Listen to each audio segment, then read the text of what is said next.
أهلا ومرحبا بكم في يوم من أيام متحف المصري بالتحرير، وهنلقي على سيادتكم أثر مهم من إحدى أثارات المتحف المصري. ومع حضراتكم دكتور بسام الشماع هيعرفكم بتاريخ هذا الأثر. أهلا بحضرتك يا دكتور. أهلا بكم وأهلا بكم في سلسلة بسام في المتحف، فيديوهات سريعة قصيرة تقدروا تشرحوا بيها للسياح أو لو أنتم مهتمين بالتاريخ تعرفوا.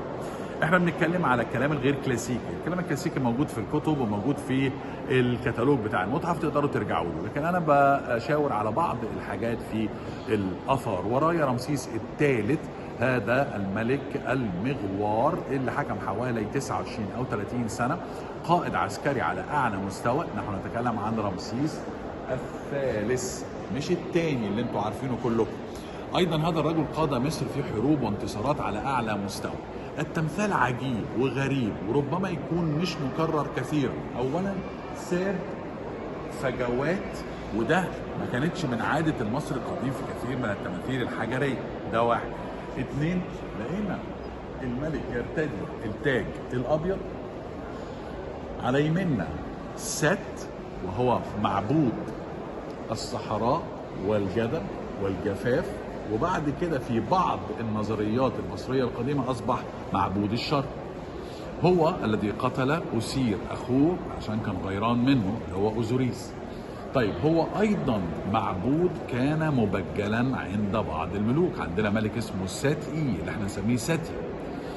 لو بصينا على الناحية التانية هنزداد غرابة، التمثال بيزداد غرابة.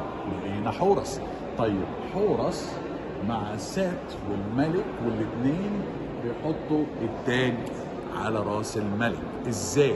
اذا كان ده هو اللي قتل ابو ده، يعني ده بينتقم من عمه اللي قتل ابوه، يبقى ازاي رمسيس الثالث حاطط الشخصيتين دول مع بعض؟ ربما، وده مش مشروح في التمثال، ربما رمسيس الثالث قرر ان هو يضع التمثالين بتوع سات وحورس الصقر او حر بالهيروغليفيه علشان الفولورز او المريدين بتوع سات والمريدين بتوع حر الاثنين يصبحوا متحدين. يبقى بدل ما البلد تبقى مقسومه اتنين ما بين دول وبين دول، هو بيوحدهم في شكل تمثال واحد، وبيقول لك ان الاثنين موافقين عليا والاثنين بيحطوا لي التاج الابيض على راسي. لو لفينا من ورا هنلاقي بعض الهيروغليفيات، تعالوا معانا.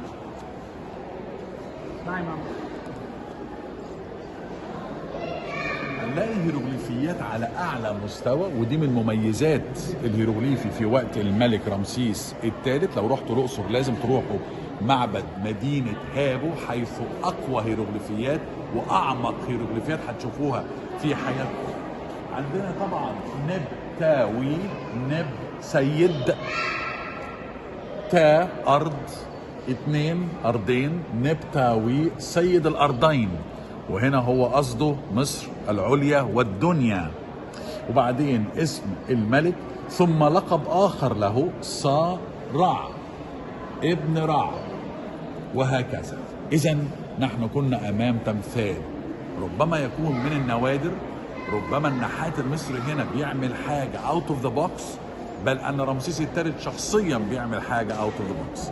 وما ننساش ان ايام رمسيس الثالث في اواخر سنينه قامت مظاهره كبيره للعمال، واللي انا اطلقت عليها اول ثوره في التاريخ. كان معاكم بسام من المتحف المصري.